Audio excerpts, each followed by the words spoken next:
Ayan, tayo ay naglibot sa park. Nasa park tayo, ang daming tao. Tayo ay titingin ng mga bulaklak na ano. Malamig yung simoy ng hangin pero mainit yung yung kanyang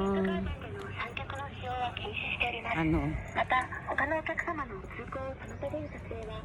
Ayan, dito na po tayo ulit. Good morning. Wow! Hindi ko maibaliktad yung camera ko at super ganda ng aking nakikita. So, ayan. Ipapakita ko sa inyo. Ayan,